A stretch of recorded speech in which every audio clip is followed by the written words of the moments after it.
Hello, everybody, and welcome along to today's panel. This is Stellaris, defining your own space and making great Stellaris content.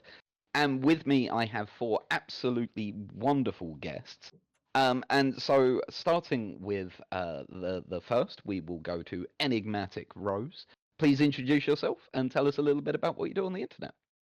I'm Rose, and I'm on Twitch, I'm on YouTube, Enigmatic Rose. I do a lot of grand strategy games, Stellaris being one of the primary ones. And it's usually kind of a chill stream. We just chat about the game, we play through, have a good time. Perfect. And so on to the next, we'll move on to OldManMordaith, our second Twitch streamer. Hello there, Maud.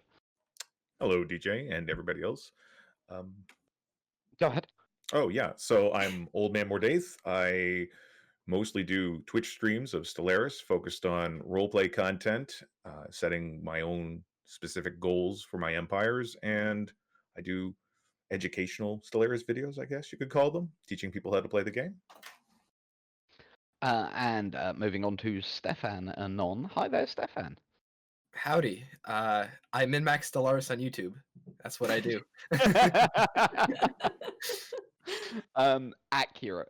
Your videos are entirely focused around the mechanics and teaching people and showcasing the mechanics of Stellaris.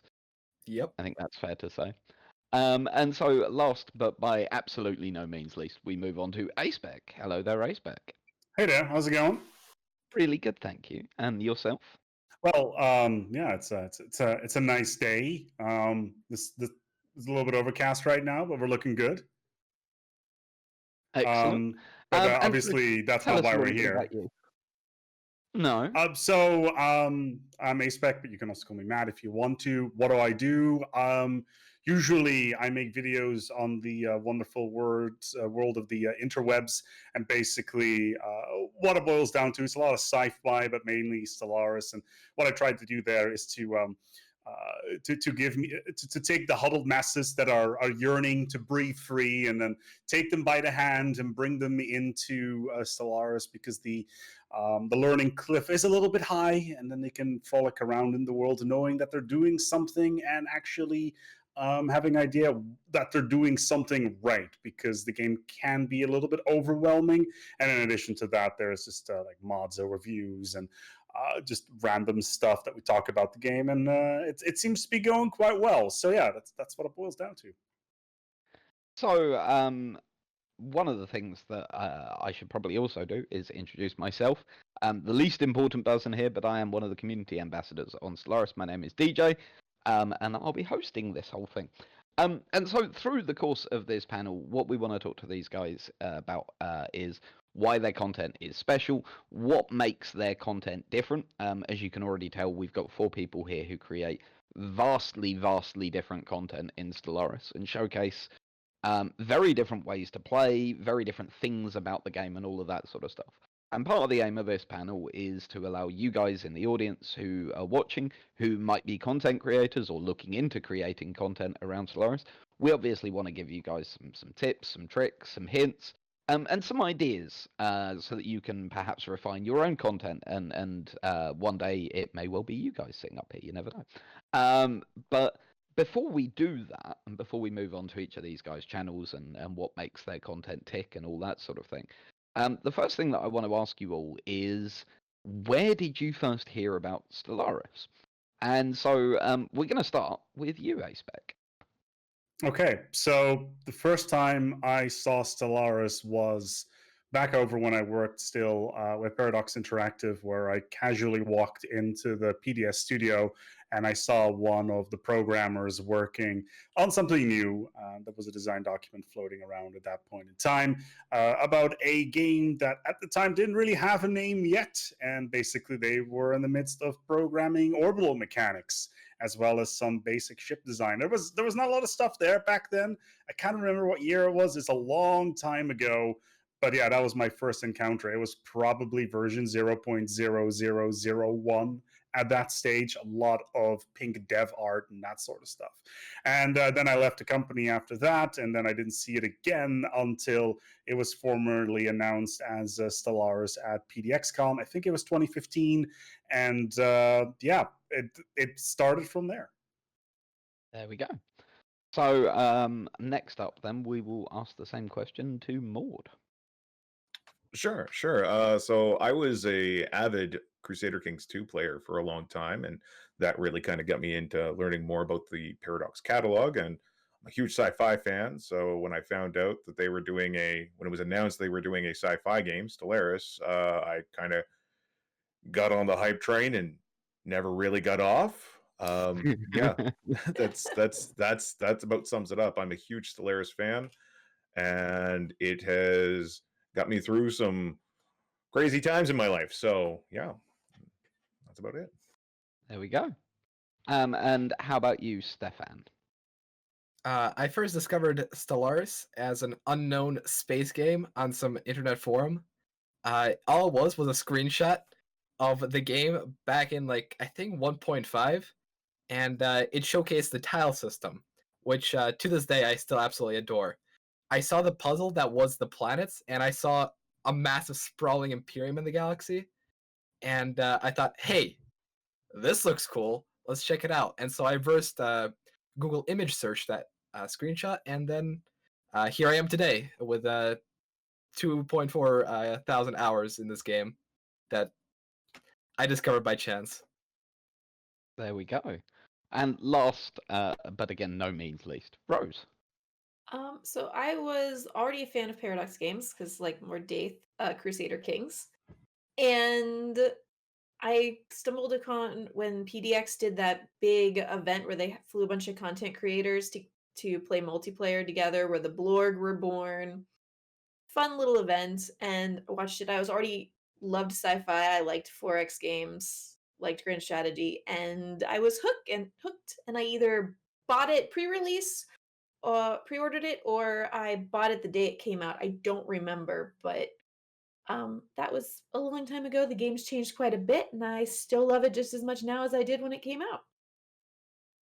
And that provides a wonderful segue into the next question, to be honest with you, which is, we keep changing the game. Stellaris, as you just said, from 1.0 through to now 3.03 or thereabouts. We've changed the game dramatically. To the point that you know, the entire removal of FTL mechanics and the swap to hyperlane only, the rebuild of the economy and the planets, yada yada yada. That to a content creator is a double-edged sword. It provides both an opportunity, but also it presents all sorts of issues as well. And so the question that I want to ask is, how do you go about navigating that as content creators? That you know, how do you deal with it when we change the game? And so this time we will start with Maud. Sure. I guess it's kind of split twofold between my Twitch streams and my YouTube content. For me, like anytime there's something to cover with Stellaris, my goal is to try to keep my YouTube videos under 5 minutes long. And because of how deep some of the mechanics go, that can get a little difficult. But I, that's a challenge. And for my Twitch stream, which is where I do most of my content creation, that would be knowing how to time my current playthrough so it ends before the next big update occurs and breaks my save file. But that's about it. That breaks your save file. We would never do such. We do. Never. Okay. Never, not us, no. And so the same question to you, Rose. So I tend to do Stellaris mostly on Twitch, and since it's very casual, laid back, I will discover a lot of the movie mechanics either beforehand and be able to talk with them or talk with people about them through chat, or if I'm discovering it on stream, which did occur when I first went live with 2.0, which was my very first stream. It also presents an opportunity for some people who've maybe been able to put in some more hours to engage and talk with me about what they've discovered is new or what they've changed. Do they like the changes? Do they not like the changes? What ways are they finding to exploit the changes? Because, what's a grand strategy game if you don't do that? Um, and it just sort of creates a conversation between myself and chat, which is one of the best things about streaming and one thing I really love about streaming Stellaris.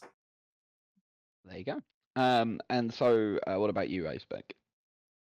When it comes to the developers changing stuff, it's just new content. It's just new material for me to explore, together with the viewer base as well as the Stellaris community in general. But also, every single change or every single update adds new modifiers and stuff like that. And there's quite a lot of modders out there that are super excited about that sort of thing, which ties into quite a lot of the content that I make, which is pretty cool. And yeah, every single time a new update comes, it's a bump in the amount of videos that I produce. In the end, I'm trying to inform people and making sure that they are comfortable with what is going on, and making sure that that happens means I need to cover stuff. And whenever a new update happens, that's exactly what I do. It's still going on even with some of the more recent updates have been released at the moment, especially with all the mods that are currently still updated, and there's thousands of them. And doing videos in every single one of them is a challenge, to say the least, but still, it's still a fun little endeavor. In the end, for me, it's just it's a hobby that I do in my spare time, and I'm from a family of educators to begin with, so for me, it ties into what I've been doing for a long time already. And so, finally, to you, Stefan. I would agree with Acebek. Every single time the developers change something, it's an opportunity for me to talk about it. So every time a new update comes out, I always spend a week or two just diving deep into the game, and figuring out stuff like exploits, optimal playstyles, stuff like that. And first thing I always like to do is I determine tier lists for the game. I always think of stuff in terms of their mechanical strength. And so, for example, when 2.2 came out, that was the first time I started doing tier lists. I've done updates to it in 2.6, and now I'm doing brand new tier lists in Stellaris 3.0. And it's always fun to discover mechanically what is the most optimal way of doing things, because ultimately I see Stellaris as a puzzle. I'm not big on roleplay, but all the mechanics in the game make it a great puzzle, and I always love finding new things in Stellaris, and I get the opportunity to do so every time the developers change the game, like in 3.0. So, thank you guys, because you're doing perfectly here. Yet again, segueing perfectly into the next subject there, Stefan. It's beautiful. So the next thing that I wanted to talk about is the differences between all four of you. As Stefan has just said, for him, Stellaris is a puzzle. And to be honest with you, that just immediately makes me want to ask, what is Stellaris to each of you? Obviously, Stefan, I'm going to skip you here, to be honest, because you've answered this question. But I think that's a wonderful way of putting it. To Stefan, it is a puzzle, whereas I suspect to the others, it's a very different beast. So, at its core, what is Stellaris to you? And we'll start with Rose. So Stellaris to me is kind of a mix of things. There's a little bit of role play when I play. If I'm playing a militaristic civ, I'm going to go out and conquer the galaxy. If I'm playing a xenophile, I'm going to love everybody and try and remain peaceful. Materialist xenophiles, that's a little different story. But it's also a bit of a puzzle deciding, where am I going to put the choke points for my empire? Where am I going to build gateways? How am I going to build my planets? It's not hyper focused on being a puzzle, but so it's a little bit of each. Yeah. Was what I would go with. It's also just kind of fun to see what happens with the rest of the galaxy. What does the AI do? It's always entertaining with Paradox AIs. You never know quite what's going to come out the other end. And so on to you, Acebek. So Stellaris, it's kind of difficult, right? Because like, how do you define a game in general? Like, what do you think about Tetris? That sort of approach, right? How does it shape your thing? Now, I've always been a big fan of science fiction. Like, it doesn't really matter what kind of science fiction it usually is. Obviously, Roddenberry's Andromeda is not particularly high on that list, but if you go to something a little bit more interesting, personally, like Dune or something like that, I really enjoy that. But the thing with Stellaris is it's such an open-ended, structured game that you can do both of those if you really want to, because in the end, and this is an expression I've used quite a lot before as well, is that Stellaris, because it's so open-ended, because it is not historical like other PDS titles, it is basically a canvas that you can write your own stories on in any way, shape, or form. And I particularly enjoy the storylines in terms of events popping up and how they all link together. But in the end, I also really enjoy building economy systems and stuff like that. When it comes to like networks and building frameworks and things like that, I really enjoy that sort of thing. And that's pretty much one of the main reasons that I play the game. Also, who does not like the fact that if you're like 50 years into the game, all of a sudden somebody's open up the L gates and everybody's screwed? Like those sort of moments, it's fun time. That's I enjoy that sort of thing. And so finally to you, Maud. Sure. Stellaris for me has always been my own personal space opera. I like telling stories. I love RPGs, and I love hearing about other people's role-playing sessions and stories. So part of my content is always about teaching people how to engage with the mechanics of Stellaris in their own idiom so they can tell their own stories. And yeah, Stellaris is just a big old story generator to me, and I love it. And to be honest, that's why I did you guys in that order with that question, because it does show the from Stefan at one end of the spectrum to Maud at the other. It's one game, but these four will play it entirely differently. And I think that the key thing here is that this isn't just you, this is your audiences as well, right? Will each take from the game a very different thing, and you're all providing content. Then there will be overlap, of course, but you're all providing content to different areas of the Stellaris audience. And so the next question that sort of leads on from this is, why did you decide to start creating content around Stellaris, and what made you hone in on what it is that your content is created around? Obviously, that question's a little generic, and you'll have to translate it into your own channel. But this time round, we'll start with you, Stefan. I'm not gonna lie, when you hear my story about why I started making Stellaris videos, you're probably gonna laugh. There is one reason for me making Stellaris content, and that is, as a 17-year-old, I wanted a good excuse to play video games all day. And recording Stellaris and making content about that really did give me an excuse to just say, no, I'm doing something important, I'm doing something productive. So yeah, that is why I started. And when I just begun, it was just, the generic Let's Play, because ultimately that's what it was. I was just playing the game and then doing content on the side. But eventually, as time went on, I realized that, hey, whenever I make a video about the game, that's just me showing something, it tends to do a lot better than whenever I just, play the game normally. So I started doing more and more guides, and eventually I realized that there's a very good niche for the Stellaris audience of people who want to know how to play the game better. When I just started watching Stellaris, because whenever I start playing a game, I always also watch it.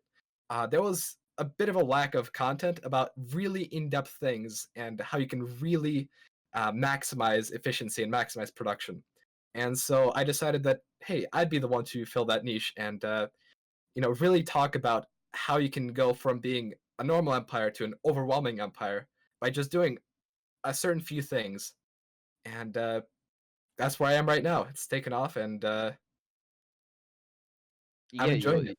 you're definitely the person that people tend to turn to when they want to understand a mechanic more in depth. I think that's fair to say. And so going to the other YouTuber, or primarily YouTuber, I should say, Aceback. When it comes to why you make content, right? So when I first started making content, I had just I had moved to Cologne here in Germany. I didn't really have a lot of stuff to do at the time, and the game came out, and I was like, all right, this is cool. This is cool. Oh, the tutorial. Oh, the tutorial. Okay, we're gonna start making some videos and explain to people how stuff actually works, because this is not particularly great. Sure, it is a generalized overview of what is going on, but when it comes to some of the more nitty gritty stuff, it is not particularly well explained. The very first video I ever did, I think, was how to interact with primitive civilizations, and it's literally 4 buttons that was not explained anywhere as far as I know at the time, and it was a super generic video, and I look back on it and it's like, this is awful. Who would ever want to watch this? But yeah, then I made that video, and then all of a sudden it's like, oh, I got a couple of subscribers out of it. Let's make another one. And then I did that, and I made another one, and I made another one. And then all of a sudden I'm sitting at 170,000 subscribers, and I'm just like, yeah. I guess I'll do a video every few days or so and just do some content out of it, because I'm having a fun time out of it. It's also the interaction with the community, right? Like I have a lot of colleagues that I talk to when it comes to like PDS games, and a lot of them don't read their comments like ever from their videos, because they are either poisonous, or there's a million of them, or they're just not particularly great. And I'm just like, okay, I'll just read it and just interact with people on a day-by-day basis. In some way, you could say, hey, this guy was super lonely, therefore he made videos on the internet. On the other hand, you could say, there was a better way of explaining things in the tutorial. So moving on to, we'll go with Rose. So similar story to Aceback. I had just moved to New York from South Korea. Didn't really know anyone here at the time except my parents and my husband. So, and I love playing video games, and I used to be part of a big board gaming group in Korea, and I missed that too, the social interaction while playing games. And Stellaris 2.0 had just dropped, so I decided, let's figure out how to go live on Twitch. And I literally just went live and stumbled my way through it. Between Stellaris and then I also did some CK2 as well. I ended up picking up affiliate pretty fast, and then here I am, like, what, 3 years later? 2 years? Yeah, 3 years later, I think? I don't know. Has it really been that long? Good gosh. I think so. Some of my subscribers, when they resub, I see that, the numbers, and I'm like, how? Where has the time gone? Yeah. It is surreal. When I think about it, I've known all 4 of you for a fair amount of time now, to be fair. And so last, and again, no means least, on to Maud. Sure. So I think I've mentioned maybe a couple of times that Stellaris is my favorite video game. And when I started streaming, I was still grappling. I have PTSD, and I won't go into the gritty details, obviously, but I was still struggling with interacting with people. And Stellaris has always been a major comfort game for me. When I'm feeling stressed, I put it on. Like, even though I'm streaming it 5 days a week, and I'm making YouTube videos, I still play it in my spare time, what little I have, much to my wife's chagrin. But yeah, I found that the community that formed around my Stellaris content was also a massive comfort and help through some pretty rough times. So yeah, I really truly believe that the Stellaris community, the fans and the content creators, are among the best on the internet, and I'm not just blowing smoke. So that's why I keep making the content. There we go. So from here, I want to start diving deeper into each of your individual comments. And essentially what I want here is, obviously one of you will be leading each bit, but it is supposed to be a conversation. So when you have thoughts, when you have bits to say, please jump on in. But I do want to sort of as I say, go a bit deeper into your content and what it is that makes it tick, what it is that you do differently to the others here. I really do want to sort of deep drill into this, things like schedules, things like video lengths if you're doing YouTube, the differences between creating content on YouTube or should I say video content on YouTube compared to live streams, because both Acespec and Stefan live stream via Twitch, I believe. Not Twitch, sorry, YouTube. Not Twitch. I got that. Yep. You're both on YouTube. That's what I meant. And so all of that sort of stuff. And so we'll go Twitch, YouTube, and we will start with Maud. So, hi, Maud. Hello, sir. So, you've said before in this that your streams are very roleplay and very story-led.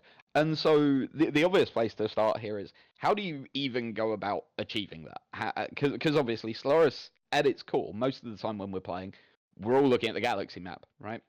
That's what we're all looking at. Which, by the way, is one of the greatest menus I've ever used. Because that's what it is. It's just a giant menu.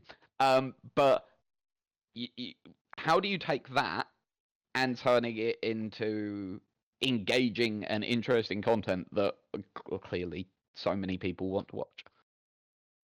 Well, I think sci-fi fans may agree that one of the best things about science fiction of any kind is the lore. And so what I did was I created a framework, a campaign setting, just like I would sit down for an RPG that I was making. I created a campaign setting for my Stellaris games, reoccurring empires with their own backstories, their own personalized, non-mechanical based goals that you would want to achieve while playing them to win. It's once you start fitting the empires into a pre-established setting that you have a clear vision of, the stories just kind of start writing themselves, and they're always just a little different. Yeah. And so with those, you say you've created these empires for this campaign setting. How did you go about that? Is that something you did on your own? Did you use your community to do that? What was the process? I made most of them myself. We've had a couple that were community favorites from previous playthroughs that have been, like, Galactic Food Service has been added into the campaign setting because people really like hungry plants. But for the most part, I just made them up, and I come from I've learned a lot of tips from doing RPG design and stuff like that over the years. And one of the favorite things you do is you take something that's familiar and you put a twist on it. My YouTube series I'm doing for the Ton Amalgamation, which was basically, what if the Jedi were a hive mind? That sort of thing. Yeah, and then you just start going with it and trying to find out how that kind of empire would fit into the campaign setting. What interactions would it have with other empires in that setting? And the goals practically write themselves at that point. You say that, but they don't. You still have to put the effort in, right? That's true. That's true. And so opening. Oh, go, Karen. No, I was just agreeing with you. Yeah. So opening this up to the rest of the other three here, the immediate question is: have you ever considered doing something similar? Because that, to me, is a fairly good idea for a content creator. Go. I've done it sort of on a smaller scale, much smaller. I quite often will play with the several empires that are either ones I've previously played. I'll guarantee they'll be put into the game, and each one has a goal, has a story. Like I have Jeff as an empire. He wants to absorb everybody in the galaxy. And turn them all into necrophages like him, who he keeps popping back up. And I'll make a story for the empire I'm playing with, but I don't go all out in creating the whole galaxy most of the time. And even then, I will quite often respond more to maybe game mechanics than perhaps Mordaith does. Like, I remember watching one of his streams back when Megacorp came out, Oh, no. and I clipped that little part. It was his amazing evil laugh. But what happened, if I remember correctly, is he was a Megacorp, and he wasn't able to sell to as many people as he wanted. The galaxy wasn't going the way his little corporation wanted it to go. So they decided to, rather than, since they couldn't own the galaxy, they would destroy the galaxy and open the L gate when no one else was ready. And he just sat there and laughed as the nanobots came through and ate everything up. It was good times. Yes. I mean, it seems legit to me. So, Stefan, same question to you. I found that people make better stories than artificial intelligence. And so whenever I do any sort of live stream, it is typically a multiplayer scenario. Like, for example, over the past few weeks, I've done a couple tournaments where there's 30 people in a single galaxy trying to come out on top. And it becomes more than just a competitive scenario, because every one of those people I made sure had certain unique Empire characteristics, so they wouldn't just be out for blood. They'd be like a communist, or, for example, a fanatic, capitalist trying to spread trade to everyone. So they'd have their own story while vying for the ultimate goal of a victory. And when it's not tournaments, it's other multiplayer sort of live streams. And people, when they create their empires, they can put a lot more thought into it than I can, trying to make up 30 different empires. So multiplayer really does help, and typically that's what keeps live streams entertaining for me. Having other people, do some of the job, keeping the galaxy a lively place. Yeah. Speaking as someone who's set up stories, I think the most I've done is 12 for one event. It's hard, especially trying to keep them all fresh and different and that sort of thing. And so, lastly, and again, no means leastly, Aspec. I don't think I've done an RP since Mankind Prevails, which is I think back in 1.6 or 1.7, and a lot of the RP stuff that I've been doing since then, like it was mostly like on the coattails of others. Really, I've been playing quite a lot and talking quite a lot to Mark from Templar Institute, and specifically I was involved in the Greater Terran Union stuff from I think 2.6 I want to say, or something along those lines, and that was a lot of fun, like building the storylines around that stuff. But in the end, I prefer the stories that are naturally generated throughout the game, with the events that pop up. And what's the idea of doing a multiplayer session with multiple people, with multiple stories? I usually don't have the time for it unless it's one of the official ones for it, because I also have my day job that I do just as during the daytime, and I just don't really have the time to sit down or write out entire storylines, because it's just not something that I'm particularly interested in.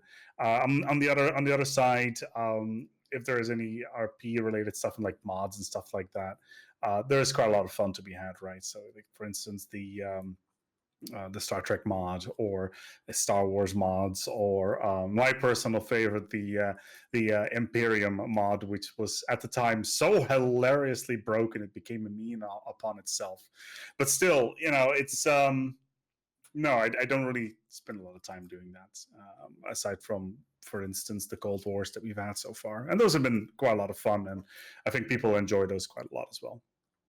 I might purposely be completely evil to you and Stefan generally when I throw you two into events. Slightly. To be honest, one of the most enjoyable moments of the last year was Stefan's voice when I was like, yeah, you can pick your own traits and civics. It was just like, this is a trap. What are you doing? Yeah. I do not believe DJ. So, Maud, coming back to you. one of the things that you've done with your streams is you add certain select mods to run throughs, and you tend to then theme that run around the mod that you're using. Has been my experience whilst watching you. So, double question: how do you go about selecting the mods that you use, and then how do you work that into the overall roleplay, storytelling, etc.? I mean, that's a good question because people often ask. There was a misconception that I hated mods for the longest time, which anyone that knows me knows that's just ludicrous. The reason is I tried to keep my screen to look the same as a new player's screen as much as humanly possible. So if someone comes in with a question, I can easily explain it to them. That's the only reason I don't mod it until it breaks. As far as the role play goes, I actually tend to use very few mods. The one I'm absolutely in love with, and probably my favorite mod, is Gilly's Planetary Modifiers and Features mod, which is just spectacular, and it adds so much. It's just such a misnomer of a mod because it adds so much. Some things that might need to be features at some point. But yeah, it adds a lot. That mod itself adds so many roleplay options and events and stories and just fun new things, and the ability to have wars over relics pretty much anytime you want, which also adds new stories. Anyway, yeah, that's pretty much it right now as far as mods go, and incorporating them. Yeah. And I find the whole modding scene around Stellaris to be fascinating, to be perfectly honest. Some of the things, as Aspec was saying about earlier, you look at some of the total conversions, the ones that obviously immediately jump to mind are the Star Trek and Star Wars ones, right? And you look at those, and they're different games at this point. Beautiful in their own different right. games. Yep, Beautiful. Yep. And astonishing pieces of work, and something that we always adore. And we always adore seeing what modders do with the game, and then one of the joys of that is seeing you guys grab hold of it and taking it further. And again, going to open it up a little bit here. And similar but slight change of subject, we're going to jump on to Stefan here, because you actually have a mod yourself. I do. It's called Stefan's Perfectly Balanced Mod, and although Hang on, I'm just going to jump in. That's a lie. The name's a lie. It's not perfectly balanced. What do you mean? Okay, well that's what we strive for at the very least. That is the ideal, a balanced Stellaris. And now, some people might think that that is a stupid idea. Stellaris isn't meant to be balanced. It's a role play game.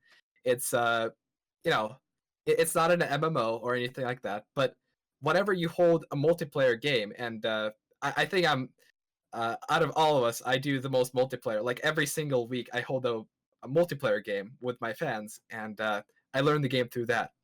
And a lot of the things you notice is in multiplayer, certain aspects, such as, for example, someone finding 50 minor artifacts and just selling them all on the market. Like that is just simply ludicrous.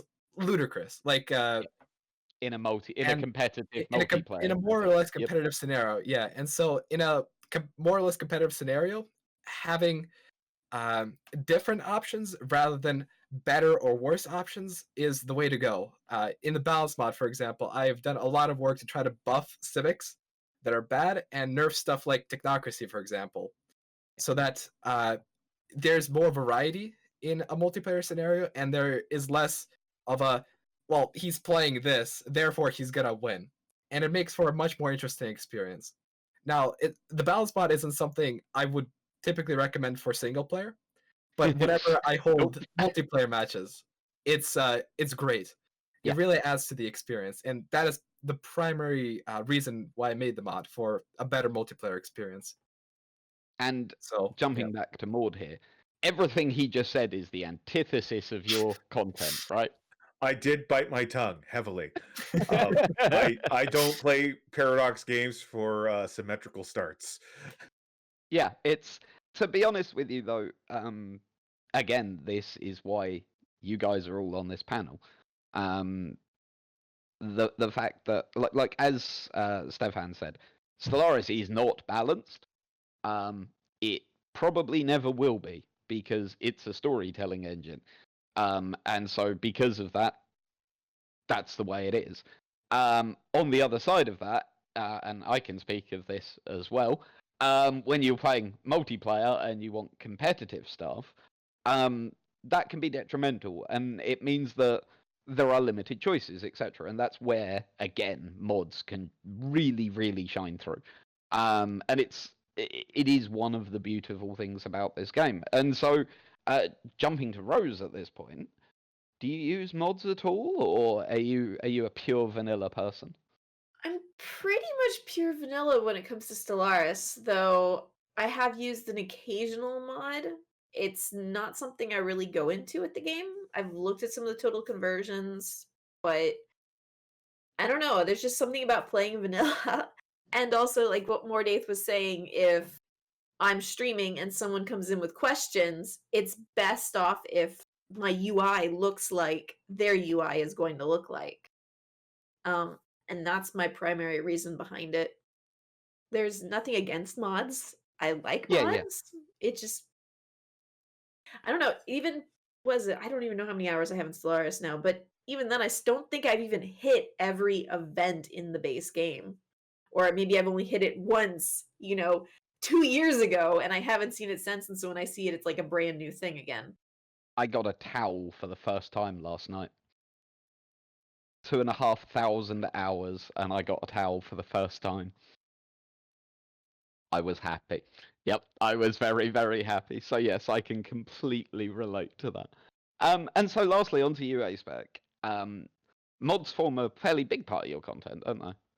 Well, a reasonable amount. I do like vanilla overall, but mods in general, I talk quite a lot to modders, specifically Eloini and the Gigastructures team, because Gigastructures is hilarious. It's probably my favorite mod out there, and I think that has more to do with the fact that I'm a fairly big, well, that's the word I'm looking for. Hard sci-fi is not necessarily the thing you look forward to when it comes to this, but there's this website that I go to. It's called Orion's Arm, and it's basically this world that people have built as a story setting where everything's based around hard science and like megastructures and stuff in space and that sort of thing.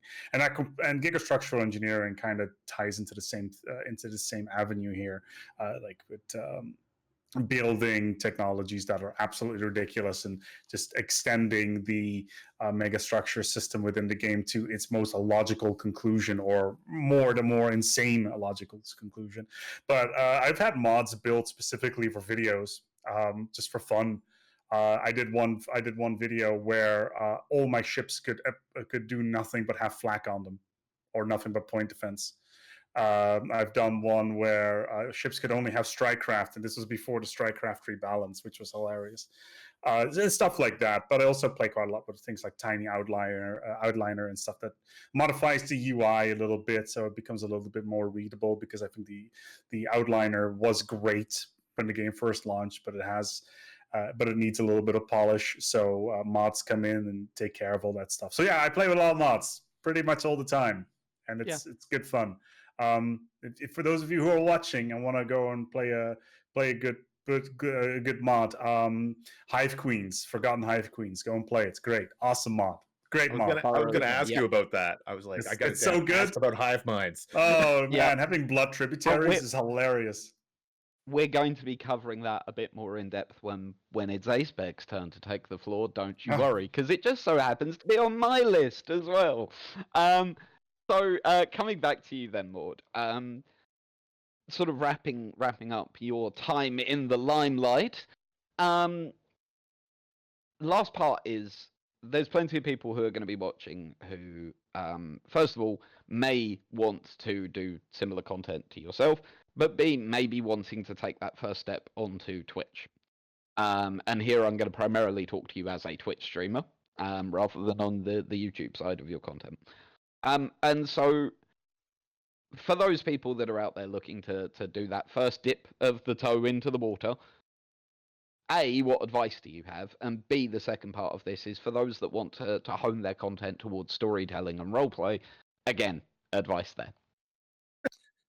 Well, I mean, the most echoed advice I think that you'll hear anyone ask for give new Twitch streamers would be consistency. I mean, set a schedule, stick to it, and like treat it like a job if that's what you want it to be. But as far as making engaging content goes, I mean, you have to. There's going to be a lot of other people making engaging content out there, especially if you're streaming a niche game, because they're. I wouldn't call it competitive, but it's a small circle. So you need to find a way to engage your audience in a way that no one else is. Whether that's allowing them to pick the empires, choose wars. I would love to see, DJ, you're going to get sick of me saying Twitch integration. I would love to see a way to have your community take on a faction within the Galactic Senate and have a vote. I think that would be amazing. But letting them sway your political decisions is a good way to involve your community. And community involvement is king in these games, really.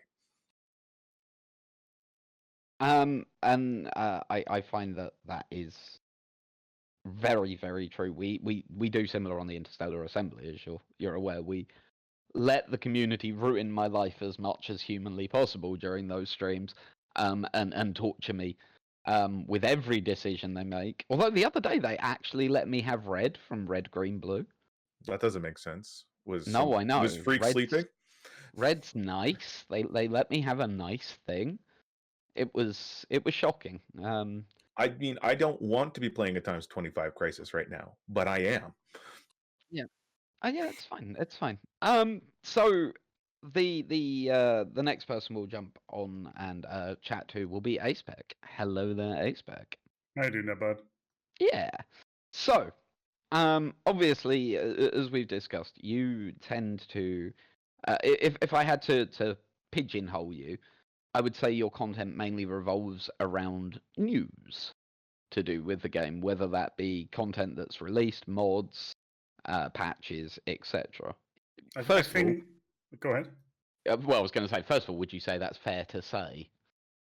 I think my content is more based around fun more than anything else. Like, I like to have a fun time. People like to have a fun time, and anything that leads up to said fun time is a fun time. Fun time. That's fair. Fun time. Jeff? So yeah, no, Praise the Lord. Praise that era has passed now. That era has now. That's passed. That era will never pass. I saw the artwork your wife had commissioned. No, you'll never get away from it. You're It's lovely. sitting on the wall. You can't see it because of the black hole. It's sitting in there. Yep. Your lovely wife did get that piece of art of you and Jeff sharing a romantic moment. It's beautiful.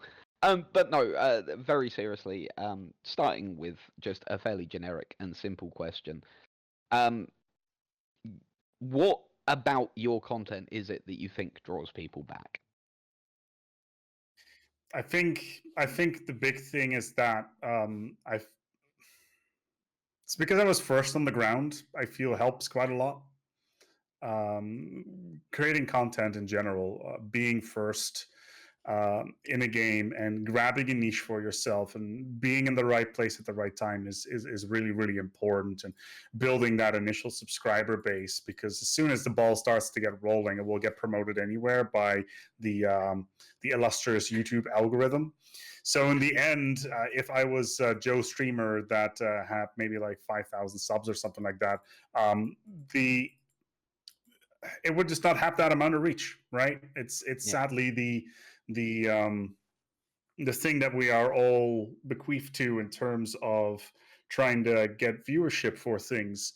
Like, those that are big will keep the ball rolling, and if you're a small guy, you're going to have a serious problem, especially when there's already a title like Stellaris that it's already very far in its life cycle, and trying to get onto the ground here is incredibly challenging.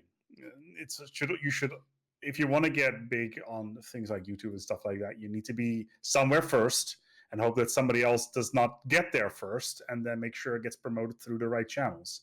And that is a big challenge. So I would argue that just because you're first would not mean that you would still be in the position you are now if the content didn't hold up. Sure, that's fair. But I also agree entirely that timing is always an advantage, right? Well, the secret, Oh. the secret ingredient is clickbait. That's what it is. And to be fair, of the four of you here, I think it is you that we would declare the master of clickbait. Of the four of you, really, isn't it? No. I'm currently studying under Sir Tom Spiffing Brit, and I've got nothing on him. I said so. of the four of you. I'm not including people outside of this. Oh, circle. okay, just making sure. All right. Yeah. But of the four of you, you do go for the most clickbaity titles. Sometimes. I think there is a couple of other things as well. And this is more this thing maybe Stefan will be useful for you as well. I noticed that, for instance, a significant chunk of my viewer base watch videos on mobile, and I think it's like 50 to 60% or something like that. It is a large margin. Whenever I realize that, it's like, okay, that means they are watching these videos on a 5 to 7 inch size screen, which is absolutely tiny.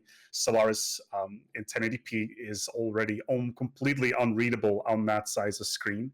So I started zooming in on things just in video, and it's a super basic little addition. And I've recently seen quite a lot of people that are like, hey, I'm watching this on mobile. Thank you for doing all these little zoom things, because it helps so much, because I can actually see what is going on. Also being clear about things, talking to what people like. So for instance, it's a lot of taking a look at the telemetry in the background, right?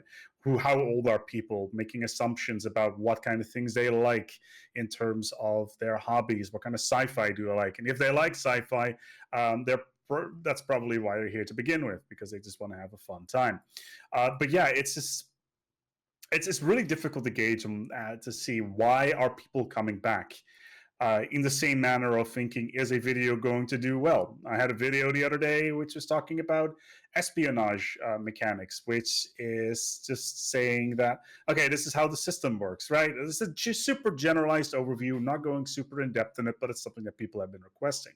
And it's not been doing nearly as well as, say, a video about an overall view of how the new economy works, of how you become the crisis. Because let's be honest here, becoming a crisis is not a challenge whatsoever. It's super straightforward.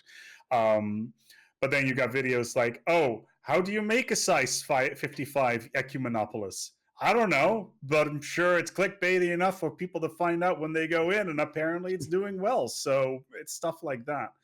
I think it's a combination of personality, which I don't have,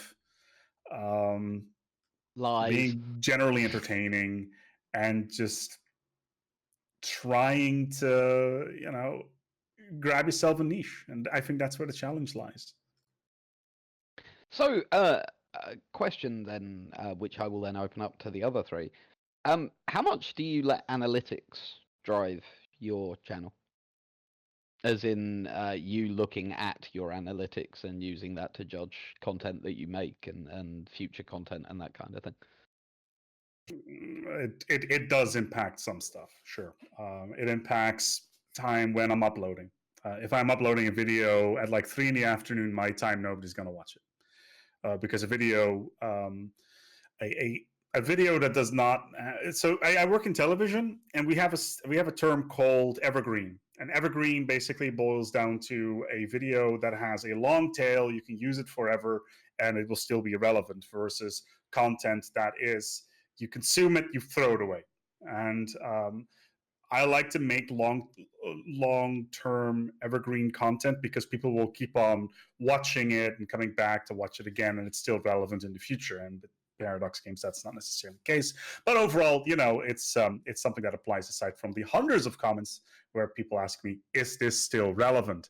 But yeah, when it comes to analytics, it's things like, okay, what are people watching? When are they hooking off? What do they no longer find interesting? What are they Where are they engaging with the video? Where should I put any ad breaks if I want to use any in this particular video, because it's already 45 minutes long and I want to make sure that I get a little bit more value of money out of it, because there is still, in the end, there's still a financial side to it as well, but I will leave that for a completely different discussion. Do I want to try to do do I want to try to do shorts, or do I want to do more community posts and stuff like that? All of this stuff is all telemetry driven and in the back end. And there's so much stuff going on, and the YouTube dashboard has tons and tons of metrics that are not always useful, but some of it is fairly useful. And yes, it does have impact on what I do in the future, because I see, okay, people like this. Okay, what do they like about it? Okay, they watch this bit to this bit. Okay, they seem to enjoy that. Let's do some more of that stuff. And if it hooks on, then you'll do more of that. And then you change your entire approach. I recently started doing more and more face cam because I have a better PC now that I can actually use it with, because this is not a green screen. This is just completely generated by my new computer. And apparently people like that. So yeah, it's adding a face to things and stuff like that apparently helps quite a lot according to my telemetry. So I'll be doing more of that. But yeah, analytics, I would say, has about 25% impact on what I do. The biggest impact is on what is new, what is fun, what are people watching, what are people enjoying, and that's pretty much it. Google Trends, that's a big one there. So going to jump over to the other three here. We'll start with Rose. Hello. Hello. How much do you look at your analytics? How much do they cause you to do all different things and that sort of stuff? On Twitch or YouTube? We'll go with, again, I'm going to talk to you guys primarily as Twitch streamers during this section. All right. On Twitch, back when I was able to stream 6 days a week, 6 hours a day, I would look at my analytics a lot more and see, what games were hitting, since I would usually stream 10 Eastern to 4 p.m. Eastern time, which is like, 4 to 10, I think, European time. So I was hitting the evening Europeans and then daytime watchers in the US. So I would look at things like that. Like, most of the people who were talking in my chat were Europeans, but I would also still have a large US viewership because they were people who'd put me on in the background while they were working or something. Or perhaps students who were watching me for a little bit between classes. Sometimes they'd talk a little bit in chat, but it would definitely sort of style what games I would pick, what I would discover. Some games just did not stream well to a European audience, or at least the European audience I was hitting, or the daytime US people. So determining games I would pick, determining how long I would stream something, whether I did, the full 6 hours of a single game, or I would switch from, do a 2 and 4 or 3 and 3, switching between. And nothing really about face cam, because I've always done face cam, though. Don't ever look at how my face cam was at the very beginning. It was it was pretty bad. I suppose that's the most, just choosing what games and what works the best, what times, what's worth doing like a bonus stream.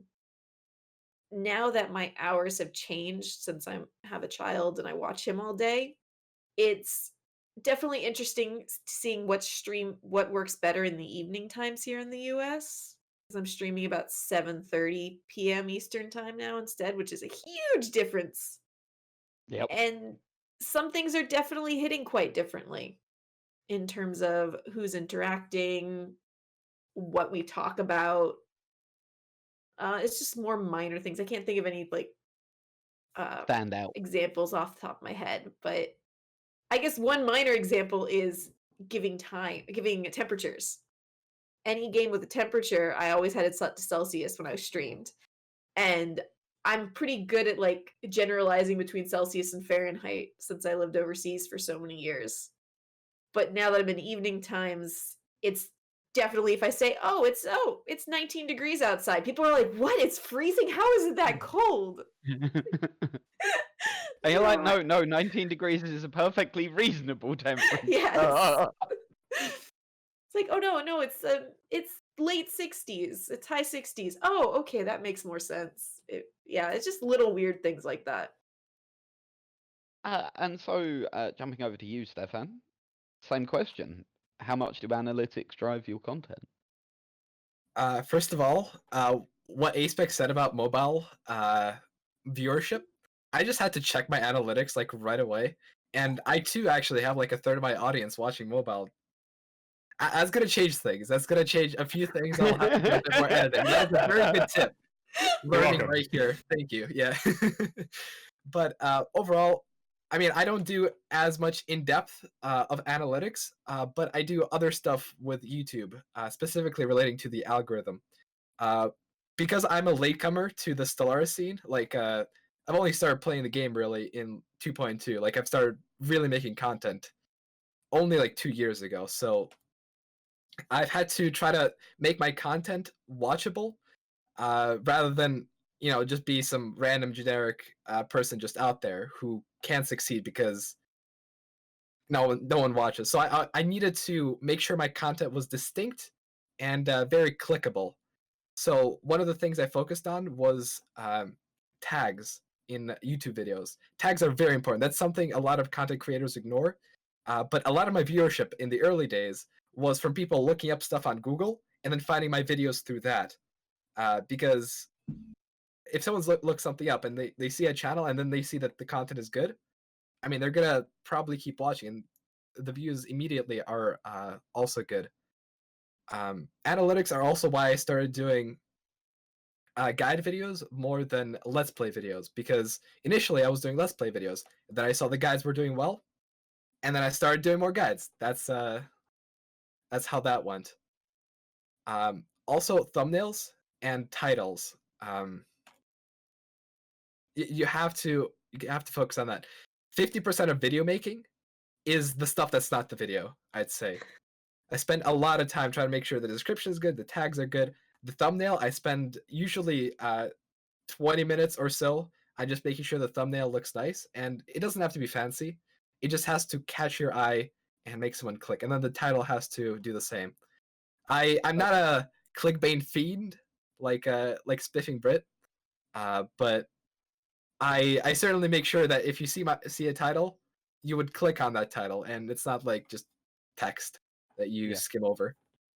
Thank you for entirely rumbling my end of talk question there. Absolutely beautifully done. Because literally, like my plan for us to finish up with is advice outside of the actual content creation for people who want to get into it. So we will be discussing that. Don't you worry. And so last but by no means least, then we'll go to Maud. Analytics. How important are they to you? Well, I mean, as a Twitch streamer, analytics, watching my analytics was causing me to constantly watching my analytics was causing me a great deal of anxiety. Actually, I try to avoid looking at my analytics now, all the numbers and stuff like that. I mean, after a stream, I'll check, oh, how many average viewers did I have? But that's pretty much it. What I do now is when I make a change to something like a big change, am I streaming an hour longer? Am I streaming an hour later in the day? Have I decided to do a new kind of gimmick for community engagement? I will take a look at my analytics from those streams comparatively to previous ones over the course of a week or two to see how it has impacted my stream. You can't gauge a change over 1 or 2 streams. That's just, I see so many content creators out there who they try something new, and they like, well, that didn't work after like 2 days. I'm like, no, you need to wait longer, or you're just going to look like you're just doing random things, and that's a bad thing. Ultimately, I just focus on improving the quality of my stream, and the viewership will come in time. Build it and they will come. That's And so sports jumping ball. back to you. Yeah, it is. So jumping back to you, Acebek. We were talking earlier about Hive Queens, and it's interesting that both Maud and I had this as something we wanted to discuss with you. That was a mod that I think really neatly encapsulated your content cycle. Would you agree with that? Can you clarify what you mean, like content So cycle in this case? So that was a mod that came out, started building up a bit of buzz. You then did a video on it, which then caused a massive amount of more buzz, which then fed back The into expect bump. Yeah, I'm aware of it. Yeah. yeah, right. And then, but the thing that I find interesting about this is as well, it obviously then leads back into that video becoming more and more popular, which obviously leads to the channel becoming more popular.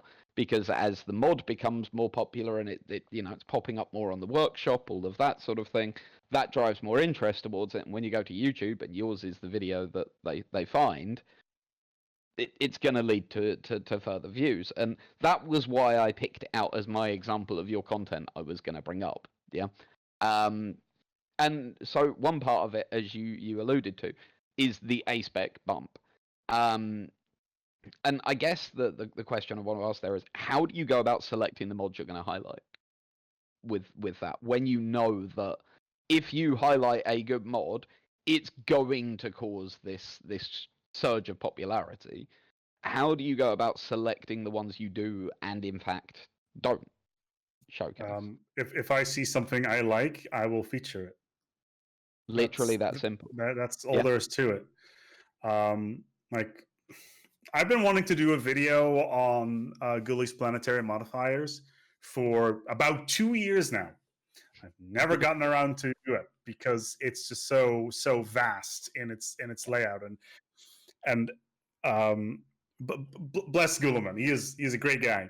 The problem with the mod is it's such a shotgun approach to the to modding that it's all over the game and all of it is good. You can't really cover that in one video. Whereas Forgotten Hive Queens, in this particular example, it did something that I felt was really part of what I felt was needed in the main game, and that was the underdevelopment of, at least from my perspective, of hive minds in general. Hive minds, from my perspective, are just normal empires that don't have happiness and they don't have amenities or consumer goods. They are basically easy mode empires for your beginners, in my opinion. You can, obviously there's mechanics behind it that may not cause it to be the thing, but from a role-playing perspective, for instance, Hive Queens does things like, all right, build your ships not with alloys but with food and alloys, so stuff like that. Or it adds so many different things, like you can have your buildings being generated with food, and it really gives that organic feel about it, and it adds new types of empires that are basically like, okay, our slaves are here, and we're going to implant them with eggs, and they're basically going to be our walking and talking incubators. Now, obviously, Necroids kind of added that in the end, but the way Forgotten Hive Queens does it, it's just so extensive and it's so great and it's so much fun. And just like, okay, this empire over here, you are now a vassalized empire. You are now called a blood tributary. And for every single pop that grows, you will need to donate one of your pops to us. And that's the resource you give us, rather than minerals or alloys or fleet power or whatever. And then we can use that to incubate more pops, and that's really fun. It's a super fun angle, but it all boils down to, in this particular case, is that I was just like, okay, I think hives need more love. Let's see what this mod does. Does it do stuff well? Oh God, it does stuff well. Let's do a video on it because more people need to see this. And then there's things like machine ships, right? I've been the modder behind shipsets, machine ships is great. She's been working on machine ships for a very long time, and the quality of it is great. I'm a really big fan of Leviathans in general, especially the automated dreadnought and stuff like that.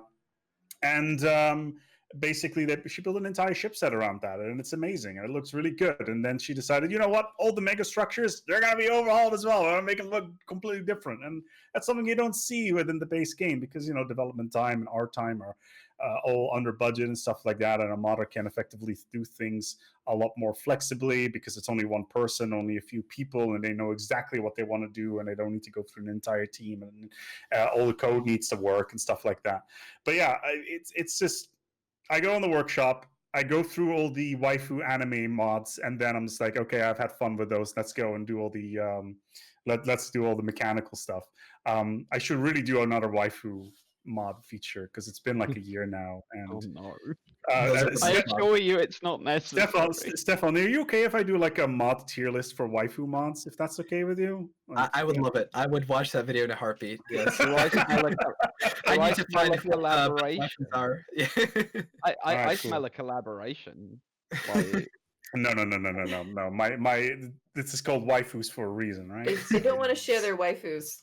oh, okay. Exactly. Th- this is I have a gonna go- Blorg body pillow sitting in my bedroom, so you know that's going to be S tier waifu right there. This is going to go straight into the pile of things I don't understand. So, just I have face cam now, so I can do it properly. yeah, right, absolutely. And so, the last thing that I sort of wanted to cover with you, Aspec, is YouTube is a fickle beast. I think that's safe to say. What advice do you have for people starting out on YouTube? Like if they decide I want to do the edited content on YouTube rather than going the Twitch route, there's a lot of things you need to learn and a lot of things you need to prep before you do that, right? Sure. Number one, don't do let's plays. Don't do long form let's play videos with like hundreds of episodes. They will die after episode 3. Nobody will watch them at that point anymore. So difficult, very difficult question to ask. You could go down the heavy meme route and just have tons of memes in your videos and just litter them everywhere. Could do that. That's something that doesn't really exist within the Stellaris niche, and even if they do exist, then those videos are maybe like 20 seconds long and completely insane. But again, like I said earlier on, it's all about getting your feet on the ground first, getting yourself a niche, get noticed, and make sure that your content is good. But the big problem is, unless you get noticed, your content is good. Your content can be amazing. It can be absolutely amazing. But if you don't get noticed, you're not going to go anywhere. I know of Twitch streamers, for instance, just to dip my toes on the other side of the pond here, that have amazingly quality feeds. They have fun personalities, and they stream for years for maybe like 4 people, and it's kind of depressing from that perspective. There's a lot of luck involved, and it's all about being in the right place at the right time, doing the right thing. Very difficult, but if you want to do it, make sure that you do something unique and something fun. So at this point, we're going to jump over to Rose. Hi there, Rose. Hey there. So as we've discussed with you already, your content is much more relaxed Yep. than the other people here. I think that's definitely fair to say. How do you even go about providing that atmosphere? It's sort of just creating a very open environment. Since I mostly stream on Twitch, especially with Stellaris, it's someone pops up in chat and you say hey, and they say hey, I immediately see that. I've got a dual monitor setup. I've got my game on one right under my webcam, and then I've got my Twitch chat literally right there in the corner. So as soon as a line pops up, I can see it, I can respond immediately, and people feel like they're having an honest to God conversation with me because they are having an honest to God conversation with me. Because of the Twitch delays, they may type it in chat and it may be 2 seconds before they hear a response. But that's just the way the system works because we can't speed up the internet any faster than that. And it's asking them, oh, how's your day? How are you doing? Oh, what are you know, if they ask questions about the game or what I'm playing, I answer that. I don't know how many times I'll explain what our goals are. I'll even have a command in chat for it, but it creates more of a conversational dynamic when I'm talking about it and I'm telling what's changed since we started the stream, how our goals have changed, how our enemies have changed or been eliminated or whatnot. And then on top of that, we've sort of added, like, there's jokes in the stream that come up and people, they get called back, and it's an easy way for people to jump into it and understand in the fact that the biggest jokes come with clips, which is the reason there is a joke that you know about that will not die because there's a clip attached to it. And if it just gets referenced in my stream, people are like, what? Someone will call up the command. The new person is now in on the joke, and they feel like they're really part of the community and that they understand what's going on. And we And get requests in every interstellar assembly to rename a black hole to DJ's black hole. Yes. Thanks, Rose. hey, it was like hour 15 of a 24-hour charity stream. It was. I- Yeah, I'll forgive you. I will forgive you. So, on that note, one of the things I wanted to bring up and sort of cover with you is when you're covering Twitch and when we're talking about the Twitch side of things, one of the things that is really, really important is things like moderators, because of how they really set the tone for your community. Yes, So, especially as a female streamer. yep. But that would be a whole nother topic. Go ahead. To be honest with you, first of all, how do you go about selecting moderators? And I'm just going to be blunt here. Secondly, what are the difficulties of being a female streamer in a niche game like Stellaris? Whew. So, selecting moderators, the first few moderators I had were honestly the people that hung around. They chatted every stream. I actually felt like I developed a relationship with them, could trust them, and was like, hey, would you mind moderating? I think at least 2 of the people, they got swords last minute because someone had been troublesome in the previous stream, and I was like, hey, you're here every day. Would you mind moderating? We'll see how it goes. And on that level, I even have like 2 levels of moderation. I have Twitch mods, and then I have the gardeners who are also mods with admin powers in my Discord. They're also Twitch mods, but there's 2 steps, and everyone who is a gardener started out as just a Twitch mod before they earned the next position where they had a lot more power. And Oh, go. oh, and then as for being a female streamer on Twitch, Stellaris is actually one of the grand strategy games where I've gotten the least amount of surprise for being a female streamer. Jumping in. I know you said you expressed surprise when you realized I was female the first time you saw my stream. Yep. Absolutely. The word I used was weird in the literal Mhm. definition, wasn't it? It weird as in unusual. It's improved since then. It has to be Yes. said that there are a lot more people who aren't bluntly put straight white dudes who are streaming the game, and that's damned awesome. But yeah, at the time, you were in a field of maybe 3 or 4 women who streamed or created content around Stellaris at the time, and it was unusual. But yeah, has there been real negatives due to it, or? Not with Stellaris. Streaming other Paradox titles, I've had people express disbelief at my ability to play the game.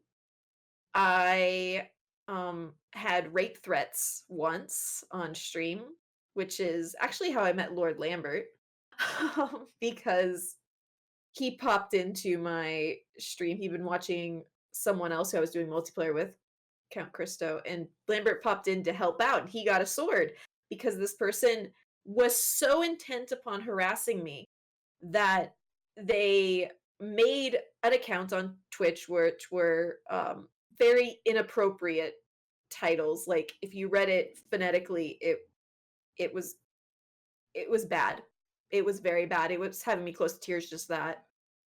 And they would get their account banned, reported, and they would pop up with another one. They had a list of like 20 accounts, and they got through most of them before Twitch actually did an IP ban.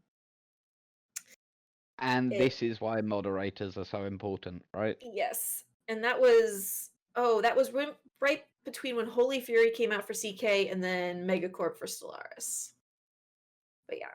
and it was all my moderators could do to stay on top of that. And I wasn't even streaming to that big of an audience. I think we had maybe 30 viewers, 20, 30, Yep.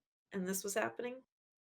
But as for Stellaris, I've had a few people express surprise that I'm female, either on YouTube comments or in Twitch chat. But I've had nothing really negative. Yeah. It's been one of the most pleasant communities in terms of gender interactions. We'll go with One that. of the friendlier and more welcoming communities on Yes. the internet. And so I'm going to have to jump straight over to Stefan because I am keeping an eye very firmly on the clock right now. So hi, Stefan. Oh, hi. You started this off by saying I min-max on YouTube, which is the best description of your content I can possibly think of. So for those people who are sitting out there and who regularly scream at Twitch or YouTube, you're doing it wrong. How do you take that feeling and turn it into constructive content like you have? Well, typically the content I create, I have a target audience in mind, and that is me before I spent 2 weeks trying to figure out how the systems work. So I just imagine talking to past me and all the questions I had, all the weird, stuff I found about the game. I try to explain to myself as best as possible all of the new stuff and try to cover it in as much detail. And I always have a bunch of questions, so I keep those in mind, and then I do research on it and I present it in order to present as much information as possible in a relatively short amount of time. So how much do you plan out your content schedule? As in, like, do you have video ideas and titles sort of planned weeks and months in advance, or are you very much like, this is the thing I need to be doing at the moment? It's typically like someone comments, "Oh, hey, we need to see a video about how void dwellers work," and I'm like, "Hey, it's a great idea. Let's do that." And, generally, when it comes to the actual video making process, I have an idea of what I'm going to talk about in the video, but I don't have a script. I typically don't even have notes or anything. I just go in and just go through all the things, typically in a chronological order. So, like from the beginning to the end of something. Like you begin being Crisis, you end being Crisis, or you start planetary development at a colony, you end at a Ecumenopolis, stuff like that. So there's very little planning, and one of my faults is that I'm a little inconsistent when it comes to scheduling. So that's something I need to work on as a content creator. But bear in mind that it still works for me. Like Yeah. whenever I'm feeling it, I can make content, and the content can succeed. It doesn't like if it hurts. And I'm talking to anyone that's making content. If it hurts you and it makes your content worse if you do it like every day or at a certain schedule, just take a break and try to make your content as good as possible. My objective for content is to make it as good as possible. Every single video should be my best video, not a regular scheduled thing. And that's what's really helped me improve over the years. That's wonderful advice, and particularly like if you feel you need to, and I suspect this is something all five of us, have done as content creators. If you feel you need to, step away. Don't let it drown you, for God's sake. That is the worst thing you could possibly do. And so what I want to do now is just come to a close and give you all a couple of minutes to speak about this last question, which is there's editing, there's audio, there's schedules, all the stuff we've been discussing. But then, as Stefan alluded to earlier, there's all the ancillary stuff. Some things that have come up have been Discords, social media, thumbnails, titles. Yeah. I'll add networking to that list. What things around your content do you think people that you do you think is valuable for other people to perhaps take from? And I'll start with Mordaith here. So you're asking specifically, what do we do that's not just streaming? Just streaming. Yeah, just not just streaming or YouTube. Anything No. outside of that that might be valuable to others. I think the number one thing that I had to learn kind of the hard way was your fellow content creators are not your competition. I mean, they really aren't. They're your peers, your coworkers in many ways. And I mean, I might be being a little presumptuous. I feel that like Rose and I, we have overlap in our communities. Our communities have friends and viewers that share, and it doesn't impact our own viewership at all if we're streaming at the same time, at all. I know a lot of people will have both of our streams up at the same time when we stream at the same time. That's true. They'll watch both. That's true.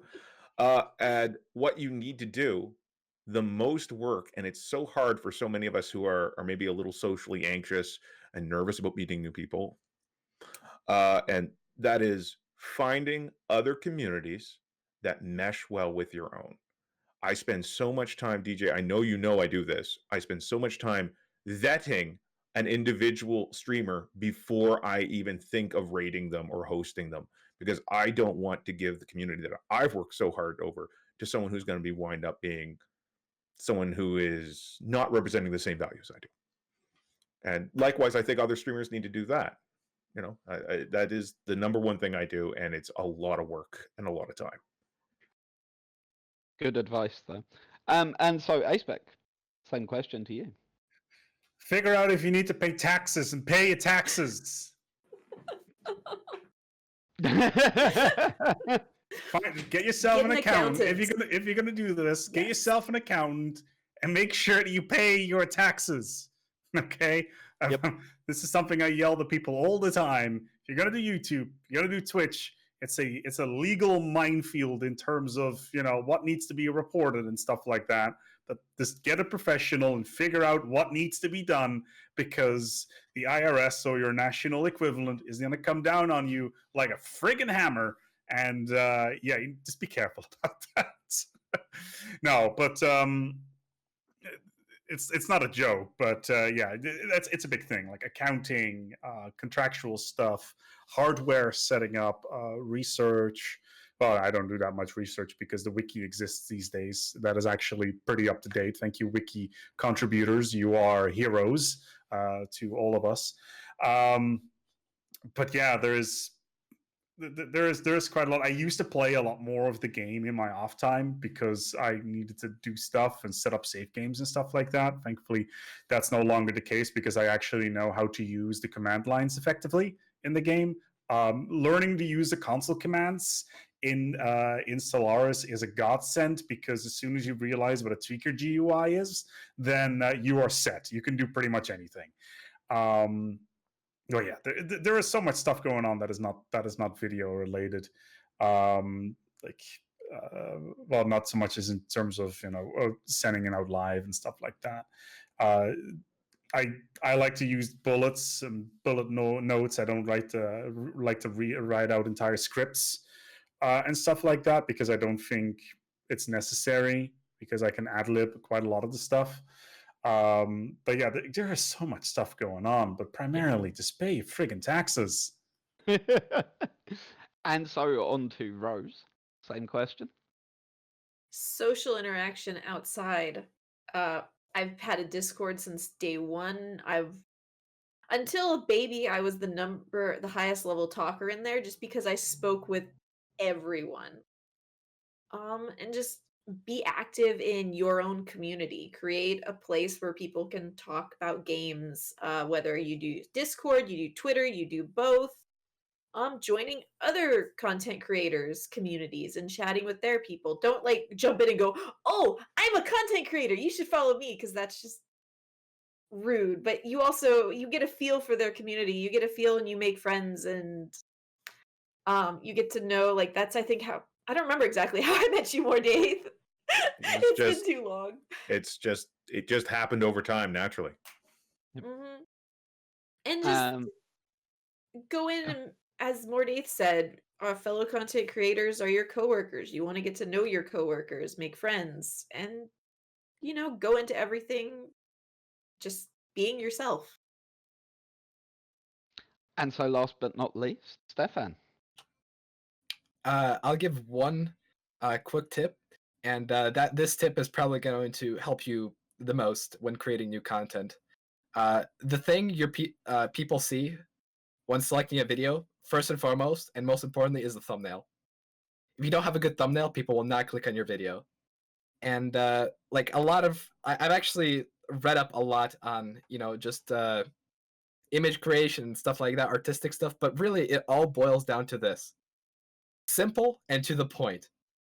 You want your thumbnail to have like an image and maybe a little bit of text. Not too much text. The most people will read is 2 or 3 words before scrolling past. So when you're making a thumbnail, make sure it's clear and it has a solid message in it. And that it grabs the attention. As long as it grabs the attention. At first, and the thing is, people see the small version of the thumbnail. It doesn't matter what it looks like, very big and very enlarged. They see a teeny tiny thing. And whenever you're making it, you got to really just zoom out or like stand back and just make sure it looks good from a distance. Like a lot of my thumbnails look horrible up close. But as long as it looks good, at a glance, that's all you need. And spend time learning how to make thumbnails. That is going to really, really help you out. Solid advice. Also, don't put in, if you're going to put in any text or anything in particular, don't put them in the bottom right of your thumbnail, because that's where the timer of the video is, and you won't be able to see it. So, with all of that being said, we have come to the end of our slot. Time flies when you're having fun. So look, first of all, thank you to all of you guys for taking part. Quickly, I'm just going to run through you all one by one. Where can people find you primarily? Aspec. You can find me primarily on YouTube under youtube.com/AspecMechanics, or what YouTube thinks is my username, UCFKV_BA. I'm not even gonna just go to Aspec Mechanics. That's perfectly fine. I need to change the name like 4 times now. It's like, guys, what the hell's going on? But it doesn't. And Maud, where can people find you? Mostly you can find me on Twitch. That's OldManMordaith at Twitch, all one word. And how about you, Stefan? You can find me on YouTube. Just look up Stefan Annon or look up Stellaris tier lists. Either of those you'll find me. Until Aspec's waifu list comes out. And last but by no means least, where can people find you, Rose? Enigmatic Rose 4 on Twitch and YouTube, primarily Twitch. There we go. So, ladies and gentlemen of the audience, thank you so much for joining us. We hope you found this informative and enjoyable, and we hope that you have a lovely rest of PDXCON. In the meantime, we will bid you adieu. So, goodbye, everyone. Bye-bye. Bye. See ya. Bye.